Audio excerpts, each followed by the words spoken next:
سلام عزیزای دلم، شبتون بخیر. امیدوارم که امشب شب خوبی داشته باشید.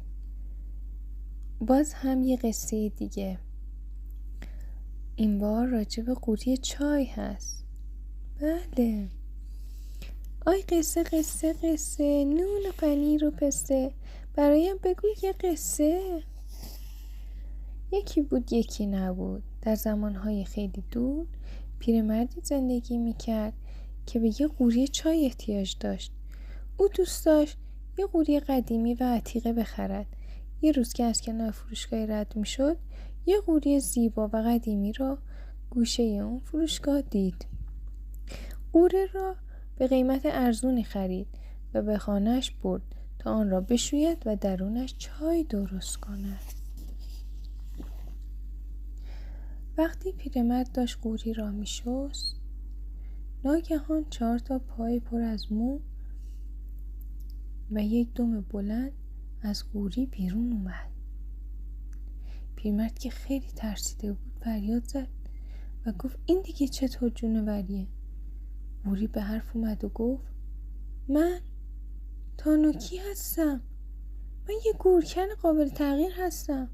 من مثل اشیا زندگی میکنم و دوست دارم شکل یه قوری باشم. آیا با من دوست میشوی؟ پیرمرد که وحشت کرده بود گفت آه، این یک جادوی شیطانی است. حالا باید چه کار کنم؟ در آن لحظه صدای یک جوان دوره‌گردی را شنید که داد میزد. میگفت آهای، ظروف قدیمیتان را خریدارم.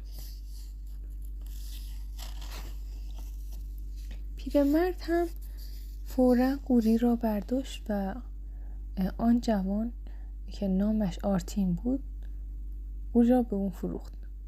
آرتین از قوری خوشش اومد و با خوشحالی اون رو به خونه خودش برد. شب قوری را کنار تختش گذاشت، ولی وقتی خوابید تانوکی به حالت اصلی خودش برگشت و در اتاق چرخی زد تا خانه جدیدش را ببیند. اما پایش به لیوان خورد و آرتین از خواب بیدار شد. قوری به آرتین گفت من تانوکی هستم، یک گورکن قابل تغییر. من مثل اشیا زندگی میکنم و دوست دارم شکل قوری باشم. آیا با من دوست میشوی؟ آرتین خندید و با قوری دوست شد و اونها ساعتهای طولانی با هم صحبت کردند و خندیدن. مدتی گذشت تا اینکه یک روز آرتین به قوری گفت ای کاش پول بیشتری داشتیم و با هم میرفتیم دور دنیا رو میگشتیم. قوری کمی فکر کرد و ناگهان لبخندی زد و گفت من دوست تو هستم و خیلی دوست دارم که به تو کمک کنم. تو یک صحنه آماده کن و اعلام کن مردم بیاین و قوری که زنده می شود را از نزدیک ببینن. سپس من هم کارهایی می کنم که مردم خوششان بیاید و عاشق نمایش ما شوند. اینطوری تو می توانی پول خوبی به دست آوری. آرتین همین کار را کرد و مردم را صدا زد. عده‌ای آمدن و نمایش سرگرم کننده‌ای اجرا کردن. البته از قوری. خبری این نمایش همه جا پخش شد و آدم‌های بیشتری به دیدن نمایش آمدن و به این ترتیب آرتین در تمام کشور مشهور شد. حتی چند ماه بعد او و قوری به قصر پادشاه رفتند و در خدمت شاه هم برنامه اجرا کردند. سالها گذشت و آرتین به یک جوان ثروتمند تبدیل شد. او یک روز قوری را صدا زد و گفت دوست عزیزم، من از تو ممنون هستم.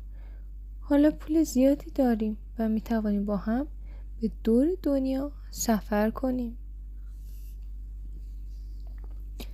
اما قوری آهی کشید و گفت نه، من دیگر نمی توانم با تو بیایم. ما نانوکی ها موجودات عجیبی هستیم. فقط می توانیم چند سال تغییر کنیم و بعد برای همیشه به شی تبدیل می شویم. من تا فردا صبح به یه قوری واقعی تبدیل می شوم. آرتین از شنیدن این حرف ناراحت شد و شروع به گریه کرد و گفت اما من خیلی دلم برای تنگ می شود. آیا کاری هست که بتوانم برایت انجام بدهم؟ ناناکی لبخندی زد و گفت البته وقتی برای همیشه قوری شدم مرا به معبد شهر بده. دوست دارم آنجا باشم و به آدم هایی که به معبد می آیند خدمت کنم. آرتین به قولش عمل کرد و قوری را به معبد برد و این قوری مهربان که روزی جوان فقیری را ثروتمند کرد تا امروز در آن معبد است. آرتین هم نیمی از ثروتش را به فقرا و نیازمندان بخشید و از آن به بعد زندگیش را صرف کمک به دیگران کرد، همانطور که یک روز ناناکی مهربان به او کمک کرده بود. خب عزیزای دلم، قصه امشبمونم تموم شد. امیدوارم که ازش خوشتون بیاد. خب دیگه وقت خوابه. شب خوبی داشته باشید.